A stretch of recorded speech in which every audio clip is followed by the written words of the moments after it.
अस्सलाम वालेकुम students, welcome to education world. आज की वीडियो में हम MTS 301 का लेक्चर नंबर 37 करेंगे, जिसमें हमने कुछ एग्जांपल्स करनी है जो पिछले लेक्चर्स में हमने टॉपिक किए हैं उनसे रिलेटेड। तो सबसे पहली स्टेटमेंट है हमारे पास, evaluate integration F D V where F की वैल्यू भी गिवन है and V is the region bounded by plane z is equal to 0, z is equal to 4 and surface x square plus Y square is equal to 9। अब ये देखें थोड़ी सी different है पीछे वाली एग्जाम्पल्स से जो हमने पिछले लेक्चर्स में की थी, क्योंकि उनमें हमें एक्स वाई जी तीनों दिए होते थे, लिमिट्स दी होती थी या उनकी इनिशियल या फाइनल या पॉइंट्स दिए होते थे। यहाँ पे हमें सिर्फ जी की दी हुई है और साथ में ना एक इक्वेशन दी है x square plus Y square is equal to 9। तो इसमें हम डायरेक्ट एक्स वाई जी से तो सॉल्व नहीं कर सकेंगे, तो हमने इसको क्या करना है, हमने इसको पोलर कोऑर्डिनेट्स के अंदर पोलर्स जो सिलेंड्रिकल पोलर कोऑर्डिनेट्स होते हैं ना उसके अंदर कन्वर्ट कर लेना है, जो क्या होते हैं आर थीटा जी की फॉर्म में होते हैं। तो हमने एक्स वाई को आर थीटा में कन्वर्ट करना है और जी तो जी रहेगा, क्योंकि जो हमारा पॉइंट होता है ना ओरिजिनल रेक्टेंगुलर में वो एक्स वाई जी होता है। तो एक्स की जगह आर आ जाता है, वाई की जगह थीटा आ जाता है और जी तो जी ही रहता है। अब उसके बाद जो एक्स का फॉर्मूला होता है, ये हम पहले पिछले लेक्चर्स में काफ़ी शुरू वाले जो लेक्चर्स थे उनमें हमने पढ़ा था। X is equal to r cos theta होता है, y is equal to r sine theta होता है और जी जो है वो दोनों में जी होता है, तो वो जी इज इक्वल टू जी रहने देते हैं। और यहाँ पे क्योंकि 3 आ रहे हैं ना आर थीटा जी, तो ट्रिपल इंटीग्रल होता है। साथ में एफ डी वी है, तो एफ की वैल्यू हमें जो उन्होंने दी हुई थी ऊपर 2i plus 2z plus Y के, वो हमने लिख ली। और डी वी वॉल्यूम होता है ना, वॉल्यूम 3 प्लेन्स का होता है एक्स वाई जी का, तो वो d x d y d z हमने लिख लिया। और जो डी एक्स डी वाई होता है उसको हम R D R D theta में कन्वर्ट करते हैं और डी जी वैसे ही आ जाता है। ये भी आप लोगों ने स्टार्ट के लेक्चर्स में पढ़ा होगा, लेक्चर फाइनल के ही कुछ स्टार्ट वाले लेक्चर्स हैं मेरे ख्याल में, या आई थिंक मिड में है, मुझे सही से याद नहीं है, लेकिन ये आप लोगों ने पढ़ा हुआ है पहले कि डी एक्स डी वाई को हम आर डी थीटा में कन्वर्ट करते हैं। अब यहाँ पे देखें जी, हमने लिमिट्स पुट करनी है। लिमिट्स कैसे आएंगी ये हमें देखना पड़ेगा कि सबसे बाहर ना आपने डी थीटा की लिमिट लगानी है, उसके अंदर डी आर की आ जाएगी और उसके अंदर डी जी की आ जाएगी। तो जी की तो हमें खुद ही उन्होंने दी हुई है 0 से 4 तक। अब सवाल यहाँ पे आता है कि आर की लिमिट क्या होगी। तो ये जो इक्वेशन है ना इसको हमने यूज़ करना है। देखें x square plus Y square is equal to r square होता है ना एक सर्कल की जनरल इक्वेशन जो होती है, यानी x square plus Y square के इधर जो वैल्यू होगी वो आर स्क्वायर होती है। तो इधर 9 है, तो आर स्क्वायर की वैल्यू क्या है यहाँ पे 9। स्क्वायर खत्म करने के लिए अंडर रूट लेंगे तो आर की वैल्यू यहाँ पे 3 आ जाती है। तो यानी डी आर में जो आपने लिमिट्स यूज करनी है वो 0 से 3 तक होंगी। अब पीछे बची थीटा की लिमिट्स। थीटा की लिमिट्स कैसे फाइंड करनी है, आपको उन्होंने बताया है कि ये जो रीजन है ये कौन सी सरफेस पे है, इस पे। और ये तो सर्कल की जनरल इक्वेशन होती है ना, x square plus Y square is equal to r square, जो मैंने यहाँ पे लिखी है ये सर्कल की जनरल इक्वेशन है। और एक सर्कल कब कंप्लीट होता है, जब वो 0 से शुरू होता है और एक चक्कर एक साइकिल कंप्लीट करता है, तो यानी 2 पाई एंगल्स 360 के एंगल पे, ठीक है। तो एक सर्कल के अंदर 2 पाई एंगल्स होते हैं, तो 0 से 2 पाई आपने डी थीटा की लिमिट लगा दी। अब बाहर डी थीटा और डी आर तो वैसे ही रहेंगे क्योंकि अंदर डी जी आ रहा है और जी की लिमिट है, तो आपने पहले डी जी को सॉल्व करना है। तो देखें ये जो आर था ना उस आर को मैंने अंदर मल्टीप्लाई कर दिया तीनों के साथ, ठीक है। अब देखें डी जी से आपने इसको इवेलुएट करना है, तो 2 आर तो कांस्टेंट है, साथ में कुछ नहीं है तो 1 होगा, 1 की इंटीग्रेशन जी हो जाएगी, प्लस 2 आर इस जी की इंटीग्रेशन जी स्क्वायर बाई 2, साथ में जे आर स्क्वायर की इंटीग्रेशन आर, ये जो सॉरी यहाँ पे आ जाएगा आर स्क्वायर।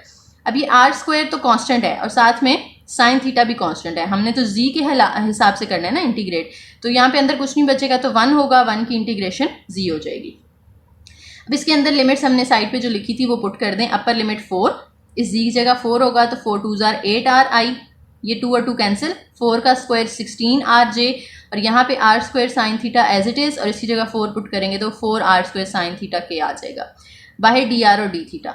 अब आपने यहाँ पे देखें सबके अंदर 4 कॉमन ले लेना है, 4 कॉमन ले लिया, integration as it is 2 r plus 4 यहाँ पे बचेगा और यहाँ पे आर स्क्वायर साइन थीटा के बचेगा। अब इसको हमने डी आर के हिसाब से इंटीग्रेट करना है, तो कैसे करेंगे देखें, 2 एज इट इज़ आर की integration R square by 2 plus 4 as it is R की integration R square by 2 J plus R square की इंटीग्रेशन आर क्यूब बाई 3 और साथ में sine theta as it is K. Limit 0 से 3 तक लगा दी। अब आपने इसके अंदर अपर लिमिट पुट करनी है 3, ये 2 और 2 तो कैंसिल, 3 का स्क्वायर 9 आई हो जाएगा, ये 2 2 4 होता है, 3 का स्क्वायर 9, 9 2 18 जे, यहाँ पे 3 का क्यूब 27 आएगा, तो 27/3 है तो ये 3 9s are 27, 9 sin थीटा के आ जाएगा। और लोअर लिमिट 0 थी तो वो फाइनल पूरा 0 हो जाना था। तो इसमें से भी देखें 9 कॉमन आ रहा है तीनों में, तो 9 हमने फिर कॉमन ले लिया तो 9 4s are 36 हो जाएगा, और अंदर i प्लस 9 2s are 18 होता है और 9 कॉमन चला जाएगा तो साइन थीटा के बचेगा। इसको अब हमने डी थीटा के अकॉर्डिंग इंटीग्रेट करना है। i के साथ कुछ नहीं है तो 1 की इंटीग्रेशन थीटा, 2 के साथ कुछ नहीं है तो 1 की इंटीग्रेशन थीटा, साइन थीटा की इंटीग्रेशन माइनस कॉस थीटा, और साइड पे लिमिट 0 से 2 पाई। अब आपने 2 थीटा की जगह अपर लिमिट पुट की, इस थीटा की जगह भी अपर लिमिट पुट की और इस थीटा की जगह भी अपर लिमिट पुट की, ये माइनस प्लस माइनस हो जाएगा। माइनस लगा के अब लोअर लिमिट यहाँ 0 पुट करेंगे तो 0 हो जाएगा, और यहाँ पे कॉस के साथ 0 आ जाएगा के। उसके बाद 2 पाई आई प्लस 2 2s are ये 4 पाई जे हो जाएगा, माइनस कॉस 2 पाई जो है ना वो क्या होता है 1 होता है, तो cos 2 पाई यहाँ पे हमने 1 पुट कर दिया, तो 2 पाई आई प्लस 4 पाई जे माइनस 1 के आ गया। यहाँ पे देखें ये तो 0 हो गए, cos 0 1 होता है तो सिर्फ के बचेगा माइनस के, और ये माइनस दोनों क्या हो जाएंगे प्लस के। अब प्लस के माइनस के से हो गया कैंसिल, तो 2 पाई आई प्लस 3 पाई जे हमारे पास ये बच गया। ठीक है, इसके अंदर भी देखें 2 कॉमन आ रहा है तो 2 कॉमन ले लें, इनको हम मल्टीप्लाई करके 72 कर देंगे, तो अंदर पाई आई प्लस 2 पाई जे ये बच गया। इनमें से अगर पाई कॉमन लेना चाहें तो वो भी ले सकते हैं, 72 पाई इंटू आई प्लस 2 जे, तो ये हमारा आंसर होगा। उसके बाद आते हैं स्केलर फील्ड। स्केलर फील्ड किसे कहते हैं? A scalar field f is equal to x Y z exist over curved surface S defined by x square plus y square is equal to 4 between the plane z is equal to 0 and z is equal to 3 in first octant। यानी यहाँ पे उन्होंने direct आपको example दे दिया, statement दे दी है, और इस statement को देखते हुए आप लोगों ने इवेलुएट करना है एफ डी एस की वैल्यू ओवर दिस सर्फेस। ठीक है, ये इंपॉर्टेंट थोड़ी सी है एग्जाम्पल, और ये ज़्यादा मुश्किल नहीं है, ये वाली थोड़ी आसान है। पीछे वाली आई नो थोड़ी सी टफ थी, लेकिन आप उनको 2-3 दफ़ा सुनेंगे ना तो इंशाल्लाह ज़रूर समझ आ जाएगी आपको। और ये जो है ये आसान है, उम्मीद है कि आपको पहली दफ़ा में 2 एग्जाम्पल जब हम करेंगे तो तीसरी आपको बहुत ईजीली समझ आ जाएगी। अब देखें फंक्शन जो हमें ऊपर दिया हुआ था एफ़ का वो क्या है एक्स वाई जी, तो वो हमने लिख लिया F is equal to x Y Z. अब एक्स वाई जी के अंदर हमें यहाँ पे जो सरफेस एस दी हुई है वो क्या है x square plus Y square is equal to 4, वो भी हमने लिख ली। तीसरी चीज़ हमें दी हुई थी जी की वैल्यूज़ 0 से 3 तक, वो भी हमने लिख ली। और चौथी चीज़ फर्स्ट ऑक्टेंट है, ये भी आप लोगों ने दिमाग में रखनी है अपने बात। अब यहाँ से देखें अगर 4 को हम इस साइड पे ले आते हैं ना तो ये तरह के माइनस हो जाएगा और वहाँ 0 बच जाएगा। अब जो हमने फाइंड करना है वो एफ डी एस फाइंड करना है, तो ये जो डी एस है ना उसको हम बोल्ड करके लिखते हैं, यानी ये वेक्टर फॉर्म में है। ठीक है, तो इस वेक्टर का फॉर्मूला होता है n hat d s. N hat जो है ना यहाँ पे यूनिट वेक्टर है। अगर आपने सेकेंड ईयर में फिजिक्स पढ़ी है तो आप लोगों ने ये पढ़ा होगा कि जो एन हैट है, यानी आप कोई भी यूनिट वेक्टर लेते हैं ए हैट फॉर एग्जांपल, तो उसमें हम क्या करते हैं उस वेक्टर, उसका जो वेक्टर होता है वो लेते हैं और ओवर उसकी मैग्नीट्यूड ले लेते हैं। ठीक है, ये यू की फॉर्म में आपने पढ़ा होगा, u hat is equal to vector u over its magnitude. तो यहाँ पे भी कुछ इस तरह का ही सीन है कि एन हैट जो है वो जब आपने लिखना है तो आपने ना ग्रेडियंट ऑफ एस, ये डेल ऑपरेटर जो था वो ग्रेडियंट था ना, ग्रेडियंट फाई जैसे हमने पढ़ा था इस तरह, तो फाई की जगह एस आ गया, तो gradient of S vector form में ओवर ग्रेडियंट ऑफ एस की मैग्नीट्यूड, ऊपर वेक्टर और नीचे मैग्नीट्यूड आती है। अब ग्रेडियंट पहले फाइंड करना पड़ेगा। ठीक है, स्टेप बाय स्टेप देख लें आप लोग। पहले डीएस की वैल्यू के लिए हमने फॉर्मूला लिखा, इसके अंदर एन हैट की वैल्यू के लिए फॉर्मूला लिखा, इसके अंदर अब ये दोनों चीज़ें फाइंड करेंगे तो एन हैट आएगा, एन हैट इधर पुट करेंगे तो डीएस आएगा, डीएस यहाँ पुट करेंगे तो इंटीग्रल आएगा। ठीक है, तो पहले हम ये ग्रेडियंट एस निकाल लेते हैं। तो ग्रेडियंट एस का फॉर्मूला हमने पहले पढ़ा हुआ है कि पार्शियल डेरिवेटिव, अगर यहाँ फाई होता था ना तो partial derivative of phi with respect to x, partial derivative of phi with respect to Y, partial derivative of phi with respect to Z, I J K होते हैं। लेकिन यहाँ फाई की जगह एस है तो तीनों जगह पे एस आ जाएगा। अब एस तो हमें ऊपर गिवन है यहाँ पे ये वाला, ठीक है, ये नहीं यूज़ करना, ये यूज़ करना है जिसमें सारी वैल्यूज़ एक ही साइड पे हैं। उसका with respect to x partial derivative लेना है, तो ये तो 2x होएगा और ये दोनों 0 हो जाएंगे, तो 2xi आ गया प्लस। अब विद रिस्पेक्ट टू y लेना है तो ये 0 हो जाएगा, ये 2y और ये भी 0, तो 2yj आ गया प्लस k वाली तो इसमें कोई टर्म नहीं है। विद रिस्पेक्ट टू z करना है ना हमने, तो z वाली तो कोई टर्म नहीं है, तो ये सारे कांस्टेंट हैं, तो इसका आंसर तो हो गया 0। तो आंसर हमारा आ गया 2xi प्लस 2yj। ये चीज़ हो गई। अब हमने निकालनी है मैग्नीट्यूड। तो मैग्नीट्यूड का फॉर्मूला क्या होता है कि ये जो ग्रेडियंट एस आया है उसमें एक्स वाले कंपोनेंट का स्क्वायर प्लस वाई वाले कंपोनेंट का स्क्वायर प्लस जी वाले कंपोनेंट का स्क्वायर ऊपर अंडर रूट। तो एक्स वाला जो है वो 2x है, वाई वाला 2y है और जी तो नहीं है, यहाँ पे वो 0 हो गया था तो वो 0 का स्क्वायर। इन दोनों को ओपन करेंगे 4x square plus 4y square, 4 common आ रहा है, अंदर X square plus Y square बचेगा और X square plus Y square की वैल्यू देखें हमारे पास थी ऊपर 4, तो इस X square plus Y square की जगह हमने क्या कर देना है 4 पुट कर देना है और ये जो 4 का अंडर रूट लेंगे ना तो वो 2 आ जाएगा बाहर, तो 2 इंटू इसकी जगह 4 का अंडर रूट भी 2 आएगा, 2 2s are 4, तो इसकी वैल्यू आ गई। यानी अब ये दोनों वैल्यूज हम यहाँ पे पुट करते हैं तो हमारे पास n हैट आ जाता है। तो n हैट की वैल्यू होगी gradient s over magnitude, gradient का फॉर्मूला जो यहाँ पे आया था ओवर मैग्नीट्यूड हमारे पास यहाँ पे 4 आई है। तो इन दोनों में से 2 कॉमन आ रहा है, 2 कॉमन लेके यहाँ पे कटिंग कर दें 4 के साथ, तो n हैट की ये वैल्यू आ गई। अब n हैट को हमने किसके अंदर पुट करना था, ds के फॉर्मूले में, n हैट ds, तो ds इक्वल आ गया n हैट ds के। इसको ना बोल्ड करके हम लिखते हैं, ठीक है, मार्कर के साथ इसको ds, n हैट ds। अब यहाँ पे n हैट की वैल्यू साथ में ये ds एज इट इज। अब हमने फॉर्मूले में वैल्यूज पुट कर देनी है। फॉर्मूला हमारे पास था एस एफ डी एस, यही हमने फाइंड करना था ना, तो f एज इट इज, इस ds की जगह हम क्या पुट करेंगे n हैट ds। f की वैल्यू है हमारे पास, ऊपर उन्होंने x y z दिया हुआ था क्वेश्चन के अंदर, n हैट ds की हमने यहाँ पे निकाली है, वो पुट कर देंगे, साथ में ds आ जाएगा। अब 2 कांस्टेंट है उसको हम बाहर निकाल लेते हैं और अंदर ये जो एक्स वाई जी है ये इस x के साथ मल्टीप्लाई होगा तो एक्स स्क्वायर वाई जी, और एक्स वाई जी वाई के साथ मल्टीप्लाई होगा एक्स वाई स्क्वायर जी, साथ में आई जे और बाहर डी एस।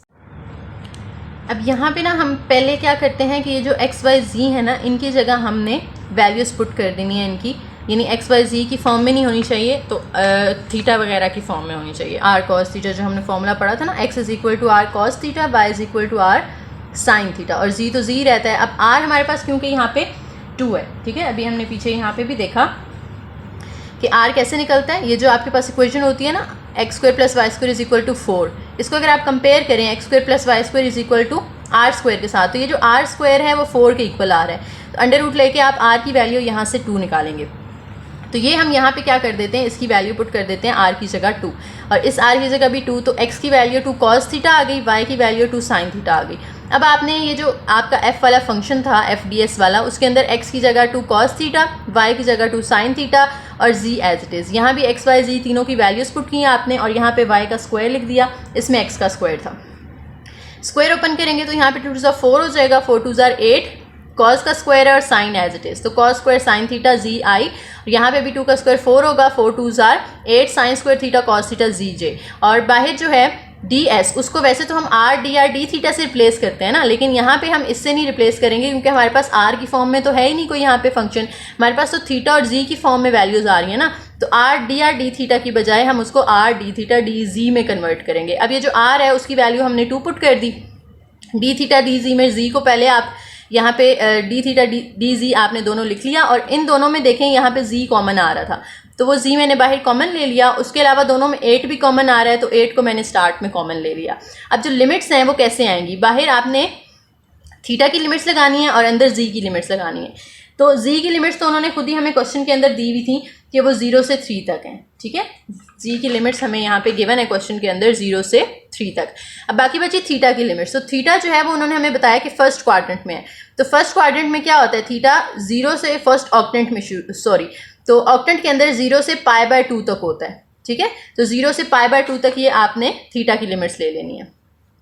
अब अंदर ये फंक्शन है, इसको आपने पहले अंदर देखें जी की लिमिट्स है ना, तो पहले आपने जी के अकॉर्डिंग इसको इंटीग्रेट करना है, तो जी के हिसाब से इसको इंटीग्रेट करेंगे। इस पूरे फंक्शन के अंदर तो कहीं भी जी नहीं आ रहा, तो ये सारा तो कांस्टेंट होगा, कांस्टेंट बाहर वैसे ही आ जाएगा, और बाहर ये जो जी है इसकी इंटीग्रेशन करेंगे तो वो जी²/2 हो जाएगा। अब 2 और 2 कैंसिल हो गए क्योंकि एक 2 पहले भी था ना, 2 और 2 यहाँ पे कट कर दें। जी के अंदर जो है आपने पहले अपर लिमिट पुट करनी है 3 का स्क्वायर 9 और लोअर लिमिट पुट करनी है 0 का स्क्वायर, तो वो तो 0 हो जाएगा, तो 9 - 0 9 आ गया। अब ये 9 भी कांस्टेंट है, इसको बाहर 4 के साथ निकाल लेते हैं, तो 9 4s यहाँ पे 36 हो जाएगा। और अब ये जो अंदर फंक्शन बचा है इसको हमने इंटीग्रेट करना है विद रिस्पेक्ट टू थीटा। अब थीटा की लिमिट्स हमने लिखी हुई है पहले से ही, और पावर के नीचे कॉज है, तो कॉज का डेरिवेटिव हमें यहाँ पे साथ में दिया हुआ है, ठीक है, कॉज का डेरिवेटिव क्या होता है, माइनस साइन होता है, तो साइन तो दिया हुआ है, माइनस नहीं था, तो माइनस हमने यहाँ पे खुद मल्टीप्लाई और डिवाइड कर लेना है, तो जो डिवाइड करेंगे वो तो कांस्टेंट हो जाएगा, तो 1 यहाँ पे हमारा आ जाता है। दूसरा यहाँ पे पावर के नीचे देखें साइन थीटा है, तो साइन थीटा की इंटीग्रेशन होती है कॉस थीटा, तो साथ में हमें साइन थीटा का डेरिवेटिव होता है कॉस थीटा, तो डेरिवेटिव हमें साथ में दिया हुआ है, वो तो कांस्टेंट बन जाएगा। इस पे आप पावर रूल लगा दें साइन क्यूब थीटा बाय 3। तो अब आपने इसके अंदर अपर और लोअर लिमिट पुट कर लेनी है। अपर लिमिट यहाँ पे पुट करेंगे थीटा की जगह पाई बाय 2, तो वो कॉस क्यूब पाई बाय 2 और प्लस इस थीटा की जगह भी upper limit pi by 2 put करेंगे, तो ये यहाँ पे इस तरह से वैल्यू आ जाएगी। माइनस लगा के आपने लोअर लिमिट पुट करनी है, थीटा की जगह लोअर लिमिट 0 आ जाएगी, इस थीटा की जगह भी लोअर लिमिट 0 आ जाएगी, तो कॉस क्यूब 0 और साइन क्यूब 0।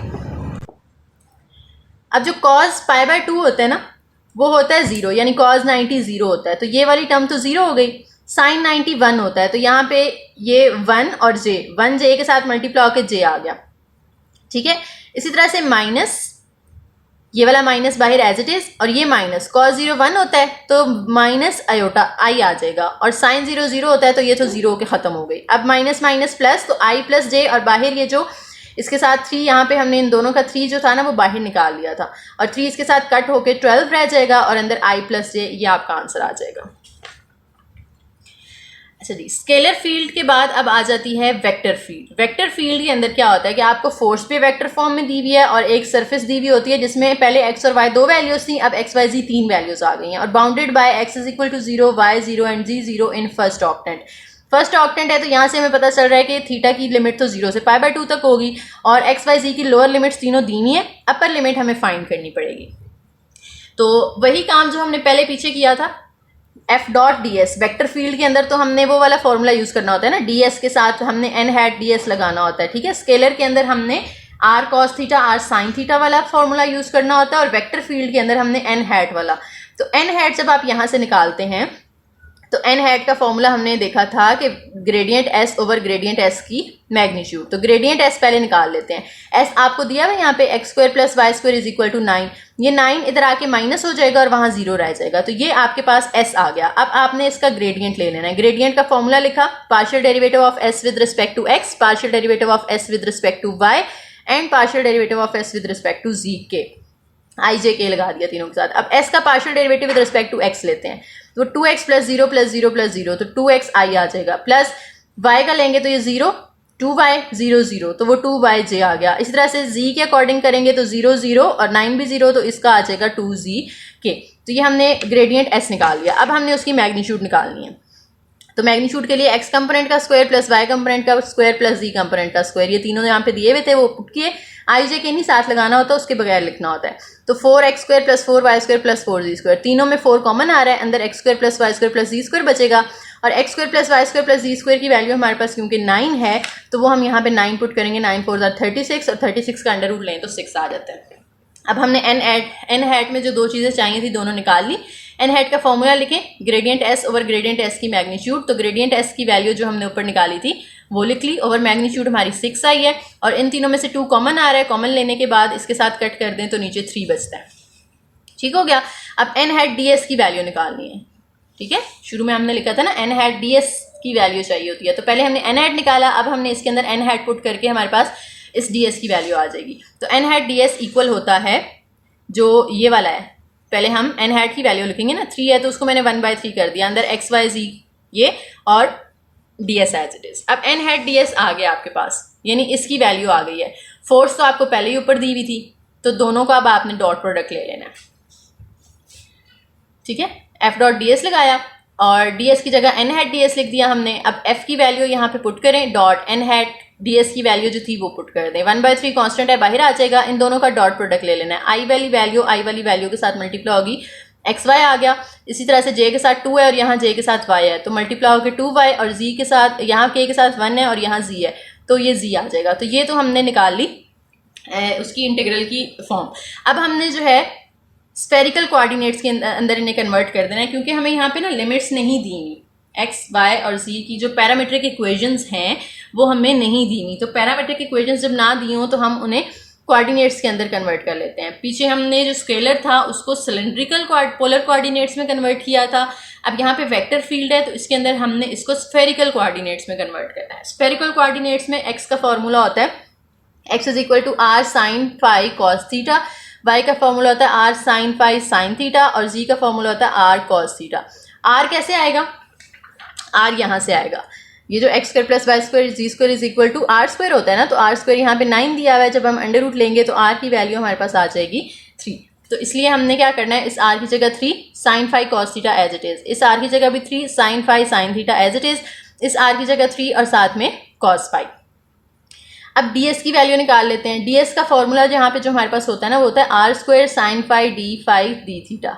ठीक है, वैसे हमने पीछे देखा था ना d x i plus d y j plus d z k, लेकिन यहाँ पे क्योंकि हमें एक्स वाई जी की वैल्यूज़ नहीं दी हुई, तो इसलिए हम ये यूज़ करते हैं r square sine phi d theta.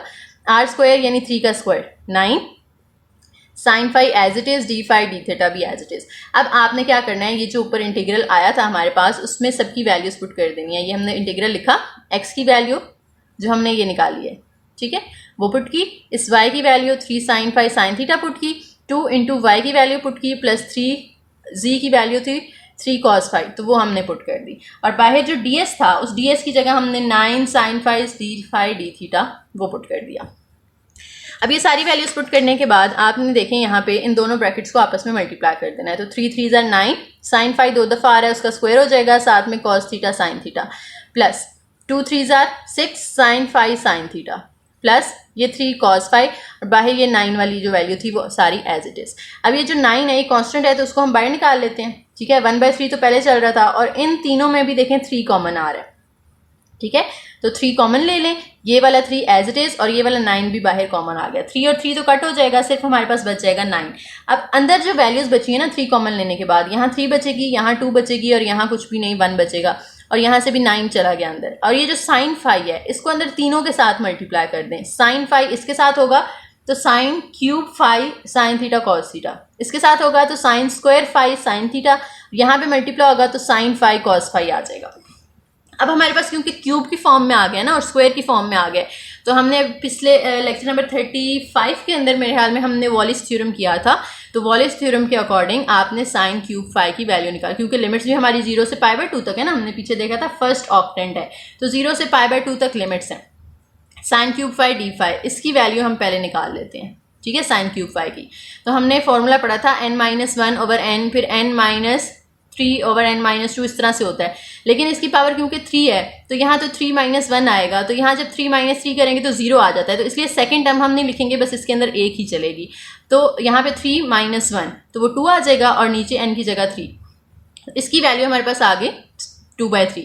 इसी तरह से स्क्वायर वाले की इसकी भी निकाल लेते हैं। तो साइन स्क्वायर फाई है, साइन स्क्वायर फाई अब इवन पावर आ गई है ना, तो n-1/n, और साथ में इवन के अंदर जो है वो π/2 लाजमी आता है एंड पे। तो n-1 जो है यहाँ पे 2-1 आ जाएगा, और नीचे 2 एज इट इज़, और साथ में π/2। तो ये दोनों की वैल्यूज़ आ गई, इसकी जगह हमने ये पुट कर देनी है। तो अब हम इसके अंदर हम वैल्यूज़ पुट कर देते हैं। देखें जी, ये जो 9 है, ये आपको शायद नज़र ना आ रहा हो, यहाँ देखें जी, ये 9 जो था वो एज इट इज़, ये डबल इंटीग्रल है, तो उसमें से एक तो हमने सॉल्व कर लिया है ना 0 से π/2 वाला।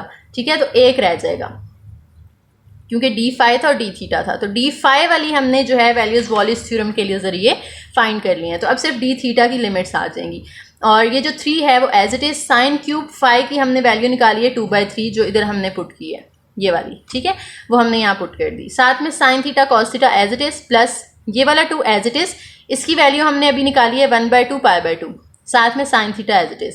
अब साइन फाई कॉस फाई, ये फाई वाली वैल्यूज़ बची हैं अभी, तो इनके साथ हमने अभी फाई वाली इंटीग्रेशन जो है वो सॉल्व करनी है, क्योंकि इस पे वॉलिस थ्योरम तो अप्लाई हो नहीं सकता था ना, तो इसको सिंपल तरीके से सॉल्व करना पड़ेगा। कैसे, देखें जी, यहाँ पे साइन फाई कॉस फाई था, सिर्फ साइन फाई कॉस फाई था, तो 2 मैंने मल्टीप्लाई भी कर दिया, 2 डिवाइड भी कर दिया। इससे क्या फ़ायदा होगा, ऊपर 2 साइन अल्फा कॉस अल्फा का फॉर्मूला बन रहा है, double angle formula. 2 sign theta cos theta किसके इक्वल होता है, साइन 2 थीटा के, तो यहाँ फाई है तो साइन 2 फाई आ जाएगा। ये जो 2 डिवाइड किया ये बाहर लगा लें, 0 से π/2 तक लिमिट्स हैं, और साथ में डी फाई। यहाँ पे देखें तो 3 और 3 कट हो गया, 2 साइन थीटा कॉस थीटा, तो वो sine 2 theta double angle formula बन गया। यहाँ से 2 और 2 कट हो गया, π/2 साइन थीटा बचा। अब ये जो दोनों है ये फिलहाल हम वैसे ही चलाते जाएंगे, इसको सॉल्व कर लेते हैं। साइन 2 थीटा की इंटीग्रेशन हो जाएगी माइनस कॉस 2 थीटा, और जो 2 है वो इससे साथ डिवाइड भी हो जाएगा। अब ये 2 और 2 तो कट हो गया, लिमिट्स पुट कर दें, cos टू 5 तो cos π/2 माइनस cos 2 इंटू 5 की जगह π/2, तो ये 2 और 2 कट होकर सिर्फ यहाँ पे पाई बचेगा। माइनस लगा के लोअर लिमिट पुट करनी है 0, तो 2 इंटू 0 0 हो जाएगा और cos 0 1 होता है, तो माइनस cos पाई जो है वो -1 होता है। यहाँ से देखें ये वाला माइनस cos पाई की जगह -1, ये वाला माइनस एज इट इज़, ये वाला माइनस भी एज इट इज़, और cos 0 1 होता है। अब ये माइनस माइनस प्लस, ये भी माइनस माइनस प्लस, तो 1 + 1 यहाँ पे आ जाएगा 2, और 2/4 करेंगे तो 1/2, और ये जो दोनों है वो हमने वैसे ही चलाते गए हैं। अब हमने विद रिस्पेक्ट टू थीटा इसको इंटीग्रेट कर लेना है। sin 2 थीटा है, उसकी इंटीग्रेशन -cos 2 थीटा, साथ में 2 डिवाइड हो जाएगा, प्लस π/2 sin थीटा की -cos थीटा, 1/2 के साथ कुछ नहीं है तो उस 1 होगा, इसकी इंटीग्रेशन थीटा आ जाएगी। साथ में लिमिट्स हमने लगा दी अपर और लोअर। अपर लिमिट थीटा की जगह π/2 पुट करेंगे तो 2 और 2 कैंसिल होकर सिर्फ पाई बचेगा, ये नीचे वाला 2 एज इट इज, माइनस π/2, ये माइनस हमने जो है इसके साथ बाहर निकाल लिया, ठीक है। और cos थीटा की जगह अपर लिमिट cos π/2 प्लस 1/2 इस थीटा की जगह अपर लिमिट π/2, माइनस लगा के अब जहाँ जहाँ थीटा आ रहा था वहाँ आपने लोअर लिमिट यानी 0 पुट कर दी। इसके अंदर देखें तो cos पाई जो है 1 होता है, -1, तो -1 और ये माइनस प्लस 1/2, π/2 cos 90 0 होता है, तो ये पूरी वैल्यू तो हो गई 0, इनको मल्टीप्लाई करते हैं तो π/4, माइनस cos 0 1 होता है, तो ये -1/2, माइनस यहाँ पे cos 0 1 होता है तो माइनस π/2, और ये 0 हो जाएगा तो उसकी जगह 0 लिख दिया। अब 9 बाहर वाला एज इट इज़, इनका आपस में जो है हम इकट्ठा कर लें, माइनस लगा के अंदर दो इनके साइन चेंज हो जाएंगे, ये प्लस और ये भी प्लस हो जाएगा। अब 1/2 प्लस 1/2 इनको ऐड कर लें और इनको ऐड कर लें, अलग अलग एलसीएम ले लें या इन चारों का इकट्ठा एलसीएम ले लें, तो इकट्ठा एलसीएम लेके हमारे पास ये आंसर आ जाएगा।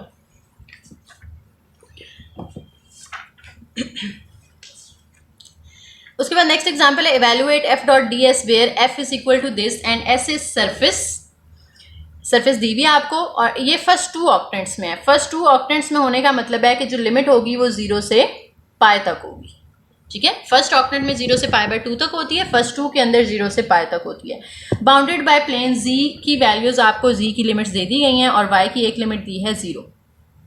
सबसे पहले आपने क्या करना है, n हैट फाइंड करना है, तो हमने सरफेस लिखी, 4 इधर आके माइनस हुआ, 0 हो गया। n हैट फाइंड करने के लिए हमने gradient s over gradient s का आपने मैग्नीट्यूड ले लेनी है, तो ग्रेडियंट s का फॉर्मूला लिखा, partial derivative of s with respect to x, फिर with respect to y, with respect to z।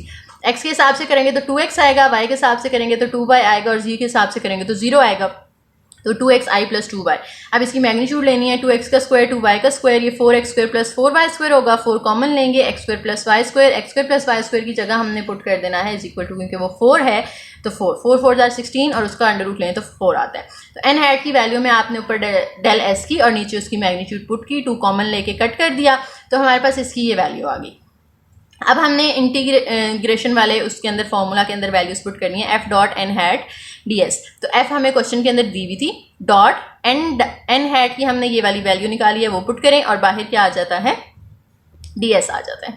तो अब डॉट प्रोडक्ट लेने के लिए पहले जो 2 है ना वो तो हम बाहर निकाल लेते हैं, तो ये j वाली टर्म है, यहाँ पे ये j वाली टर्म है y, तो 2y के साथ मल्टीप्लाई होगा तो y स्क्वायर हो जाएगा। x वाली टर्म क्योंकि यहाँ पे नहीं, i वाली टर्म नहीं है, ठीक है, i वाली कोई टर्म नहीं है तो 0 होगी। अब वो 0 इस i वाली टर्म के साथ मल्टीप्लाई होगा तो i तो 0 हो गया।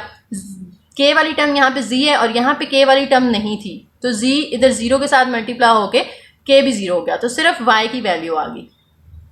ये 2 भी आप बाहर निकाल लें तो 2 और 2 कैंसिल होकर सिर्फ y स्क्वायर बचेगा, तो y स्क्वायर की आपने इंटीग्रेशन करनी है विद रिस्पेक्ट टू s। अब हमने इसको पहले कन्वर्ट कर लेना है उनके अंदर दूसरे स्फेरिकल कोऑर्डिनेट्स के अंदर, तो वो हमारे पास होते हैं x is equal to r cos theta and y is equal to r sin theta, sorry cylindrical polar coordinates जो है, z is equal to z, और जो ds होता है वो d थीटा dz होता है। r की वैल्यू हमारे पास 2 आएगी, क्योंकि हमारे पास जो यहाँ पे फंक्शन था वो 4 था ना, तो 4 का जब हम अंडर रूट लेते हैं तो वो 2 आता है, r की जगह 2 आ गया, यहाँ भी दोनों r की जगह आपने 2 पुट कर दिया। उसके बाद अब जो इंटीग्रल था उसके अंदर y स्क्वायर आ रहा था ना हमारे पास ऊपर, y स्क्वायर ds था, तो इस y स्क्वायर के अंदर आपने क्या करना है, y की वैल्यू पुट कर देनी है 2 sin थीटा का स्क्वायर, साथ में ds की जगह आपने पुट कर देना है 2 d थीटा dz, 2 का स्क्वायर 4 हो जाएगा और 4 2s are 8 sin square d theta dz, 8 बाहर निकाल लें, अंदर sin स्क्वायर को अगेन वैसे ही आप चाहे तो यहाँ पे वॉलिस थ्योरम लगा लें या फिर आप इसको सिंपल तरीके से सॉल्व भी कर सकते हैं। तो वही हाफ एंगल वाला जो कॉन्सेप्ट हम काफ़ी दफ़ा कर चुके हैं, साइन स्क्वायर थीटा, तो थीटा का डबल 2 थीटा हो जाएगा, 1 माइनस कॉस, साइन हो तो माइनस कॉस आता है, ठीक है। यहाँ पे कॉस स्क्वायर होता है तो प्लस आता, ये 2 बाहर आ जाएगा, 8 के साथ डिवाइड होकर 4। अब लिमिट्स आपने लगानी है थीटा और जी की, और अंदर 1 माइनस कॉस 2 थीटा। तो जी की लिमिट्स तो उन्होंने खुद ही आपको दे दी थी, 0 से 5 तक है, और थीटा की मैंने आपको बताया था क्योंकि 2 ऑक्टेंट्स हैं तो 0 से पाई तक होगा। तो 0 से पाई तक आपने थीटा लगा दिया और जी की 0 से 5 तक लगा दी। अब पहले अंदर हमने क्योंकि थीटा रखा है तो हम पहले इसको थीटा से इंटीग्रेट कर लेते हैं, ठीक है। ये आपकी मर्जी है, आप पहले थीटा से कर लें या पहले जी से कर लें, ऑर्डर चेंज करने से इतना फर्क नहीं पड़ता। 4 एज इट इज, 0 से पाई तक, अंदर 1 की इंटीग्रेशन थीटा हो जाएगी, cos 2 थीटा की जो है वो sin 2 थीटा, और 2 के साथ डिवाइड भी, अपर और लोअर लिमिट लिख दी, अब सिर्फ डी जी बच गया। इसके अंदर अपर लिमिट पुट करेंगे, यहाँ पे pi minus sine 2 pi over 2, तो साइन 2 पाई जो है वो 0 होता है, सॉरी लोअर लिमिट हमने पहले पुट करनी है, 0 माइनस साइन 0 0, तो ये तो सारा हो गया 0, और साइन 2 पाई जो है वो भी 0 होता है, तो पाई माइनस 0 करेंगे तो पाई आ जाएगा। अब इसकी आपने with respect to g integration करनी है, तो पाई कांस्टेंट के तौर पे बाहर निकाल लें, अंदर 1 बचेगा, 1 की इंटीग्रेशन जी होगी, अपर और लोअर लिमिट यहाँ पे पुट की हमने, 5 माइनस 0 तो 5 बचा, 5 4s are 20 पाई। तो इस तरह से हमने integral F dot D s की वैल्यू फाइंड कर ली, ठीक है। कुछ स्टेप्स है, तो मैं एक दफ़ा से यहाँ पे थोड़ा सा ना, क्योंकि लेक्चर कंप्लीट हो गया हमारा, तो मैं थोड़ा सा ओवरव्यू आपको दोबारा दे देती हूँ कि हम क्वेश्चंस को किस तरह से सॉल्व करें, ठीक है, ताकि आपको सीक्वेंस याद रहे। सबसे पहला काम आपने क्या करना होता है, आपने एस लिखना होता है। एस में जो भी वैल्यू दूसरी साइड पे है वो इधर आके माइनस कर देते हैं। फिर आपने एन हैट निकालना होता है। एन हैट के अंदर 2 चीज़ें चाहिए होती हैं, ग्रेडियंट एस और ग्रेडियंट एस की मैग्नीट्यूड। दोनों चीज़ें निकालने के बाद जब आपने एन हैट निकाल लिया, तो अब आपने फॉर्मूले के अंदर एफ और एन हैट की वैल्यू पुट कर देनी है, साथ में डी एस, और जो एफ होगा उसका डॉट प्रोडक्ट लेना होता है एन हैट के साथ। तो डॉट प्रोडक्ट लेने के बाद पीछे जो वैल्यू बचती है उसके अंदर आपने ये पीछे जो भी वैल्यू, यहाँ पे तो सिर्फ y बची है ना, और क्वेश्चन में x की फॉर्म में भी थी पीछे, तो आपने जो भी यहाँ वैल्यू बचती है उसके अंदर अब एक्स वाई जी की वैल्यूज फाइंड पुट करनी होती हैं, और वो कैसे आती हैं, इस तरह से, x equal to r cos theta, r sine theta, r की वैल्यूज पुट करके जो अब कॉस थीटा साइन थीटा की फॉर्म में वैल्यूज आई हैं वहाँ पुट करते हैं, डी एस की भी वैल्यू पुट करते हैं डी थीटा डी जी की फॉर्म में, और फिर उनको हम इंटीग्रेट करते हैं, ठीक है। तो ये कुछ स्टेप्स हैं, ये आपने याद रखने हैं, इंशाल्लाह ईजिली याद हो जाएंगे आपको। लास्ट थोड़ा सा यहाँ पे कॉन्सेप्ट है conservative vector field for a closed path in a conservative vector field. ये हम पहले पढ़ चुके हैं वैसे, कि जब आप इंटीग्रल फाइंड करते हैं किसी क्लोज्ड पाथ पे, सर्कल किसे शो करता है, क्लोज्ड पाथ को, तो क्लोज्ड पाथ पे जब भी आप इंटीग्रल फाइंड करेंगे तो आंसर हमेशा 0 ही आता है। तो इसका मतलब है कि आप ए बी C1 के अलॉन्ग जाएं A to B या C2 के अलॉन्ग जाएं A to B, आंसर दोनों फॉर्म्स में सेम ही आता है, दोनों में इक्वल ही आता है, ठीक है। लाइन इंटीग्रल, फ़र्क याद रखना है दोनों में। ये जो सिंपल इंटीग्रेशन होती है ना, इसके अंदर तो डॉट जो है वो चेंज नहीं होता आंसर, लेकिन लाइन इंटीग्रल के अंदर चेंज हो जाता है। लाइन इंटीग्रल का आंसर पाथ पे डिपेंड करता है, सिंपल इंटीग्रेशन का नहीं करता।